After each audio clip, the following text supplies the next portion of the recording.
So how does Wednesday Addams help you reframe the fear or anxiety that's holding you back? And why do we, decade after decade, root for the Addams family? And this is especially for those of you who struggle with anxiety or get locked up over certain decision making. Part of why we love them so much is it has to do with the things that we're scared of that we never admit to ourselves. In every iteration of the Addams family, there's been this kind of hope that maybe we don't have to stay stuck with that fear. And all of that was especially wrapped up in the opening sequence of season 2. This season, the dark whimsy and chaos that follows this family everywhere, it meets an American audience that is a little burnt out with some of the federal cartoon villainy that's going on. And that Wednesday stubbornness, it might do something good for us. Tim Burton, the man who made Goth go pop for America with several other different projects, made a good point with this opening. And what he's doing is he's setting up this character who is finding her power amid much struggle. But still, power nonetheless. And yes, while focusing on this season's opener as film architecture is just that, film architecture and choices that screenwriters and showrunners all have to make, it leads us to the emotional core of why we might be drawn to this kind of goth horror. And it helps those who might never actually be caught dead in black understand where some of that attitude that Tim Burton has been obsessed with his entire life comes from. And just so you know, aside from this opening sequence, I'm not going to spoil the rest of the season for you. If you take any UCLA film writing class, what you're going to learn right from the jump is that the opening and the framing of your characters in the first couple minutes of that film, that's everything. Yes, the audience, you may have seen the trailer, you might have already looked up the synopsis. If you can't deal with scary things, you might have actually looked up the ending. But it's in those first few minutes that you win or you lose the audience. And if you win them, you've got to plant seeds about the journey the protagonist will go on and about who this person is and why they should even root for them in the first place. Us normies tend to have a predictable set of reactions to death, destruction, chaos. There's a reason doctors say we get weirded out when we see a used Band-Aid or we see a substance that's supposed to be in somebody's body outside of their body. It signals to us yuck, danger, problems. Something's not right. And another mental reality that so many of us living in a pretty comfortable age of humanity live with is the fact that we actually have the ability to avoid uncomfortable things. But here's the tricky flip side to that. While we might be happy for our pain reduction medication and all these things, and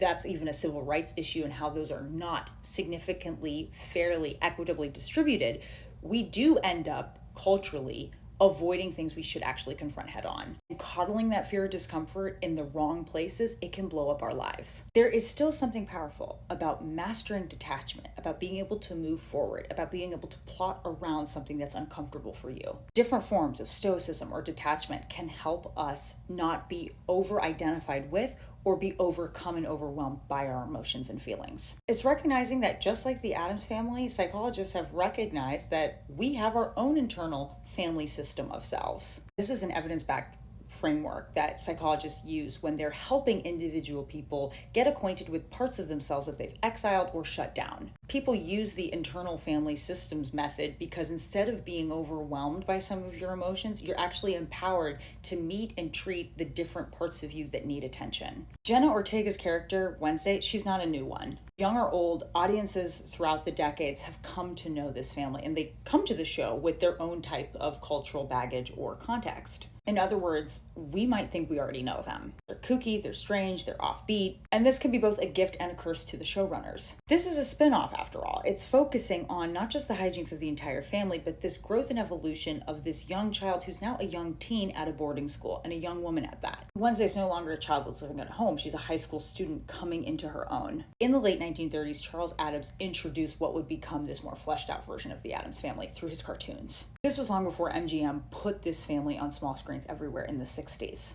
An iconic television adaptation that remains in Hollywood history. The 90s had a slew of feature films about the Addams family, and then in the early 2000s, we had a Broadway show. This family fascinates because even though they live in our world, they don't approach fear or darkness the way we do. Strangely, it's really appealing to see people have comfort with discomfort. There's a fearlessness that we can admire, even though many of their lifestyle choices we would never replicate. They might get startled, but they also have this curiosity to move towards the thing that everyone else is afraid of or everyone else will run away from. And then they tend to openly minimize and talk back to the thing that would send most people running. By all accounts, Wednesday should be considered and see herself as very vulnerable. After all, she is a young teenage girl in America. And yet, she's not afraid of danger because she is the danger. This character always had a chance to go beyond being cute and dark to being inspiring, and Tim Burton has taken that tack. Because unlike other typical teenage high school dramas, we're seeing a young woman who's not been socialized the way other young women have. Her mom didn't seem to pass on to her this patriarchal advice about staying small and unnoticeable to keep out of danger. There's none of this trying to fit in to gain and people please her way into acceptance. And in season 1, she had just started to recognize the fact that she, as an individual person, she had power. And this year, we get to see Wednesday flex that muscle imperfectly, which also helps us connect to her.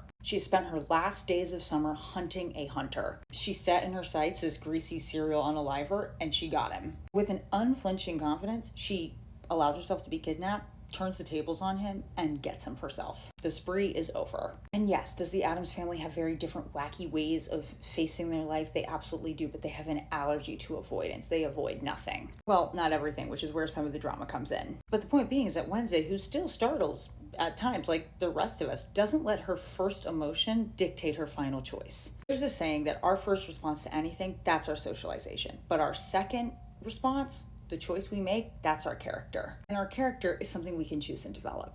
In this first episode, the screenwriters are sure to show us that even though she has this power that most other people don't have, she's still a human being. And one of the key differences between another show that aired around the same time in the 60s that the Addams family aired is that the Munsters, they were monstrous people who just desperately wanted to be ordinary, and they were ordinary. Where the Addams family, they look ordinary, but deep down inside, they're very offbeat. For a while, popular culture spoke of these two families as if they were interchangeable. But they're not interchangeable because the Addams family are just people who choose to live counterculturally, and that's actually what makes them connect more to American audiences than not. Because they're not superheroes. They're people who are deeply aligned or trying to teach their children how to fully align with their sense of purpose and their sense of confidence. These parents are raising kids that are just not run around by fear. And just like us, Wednesday also struggles to soothe, comfort, and accept the parts of her that are more vulnerable. All human beings, no matter what place you occupy in a society, you have to resist fragmenting. We have to look at all the parts of ourselves as something valuable and something that could teach us something, even if we don't let them run the show. Our fear doesn't have to drive our decision making. A sense of self, a sense of wholeness, that should. With this opening sequence, Tim Burton is, yes, setting up in us, the audience, this sense that we can trust Wednesday to tackle whatever's going to unfold. After all, she took on a serial unaliver on her own. She has the fearlessness and the independence to do this. But also, he's introducing a weakness that allows us to see that there's going to be character growth.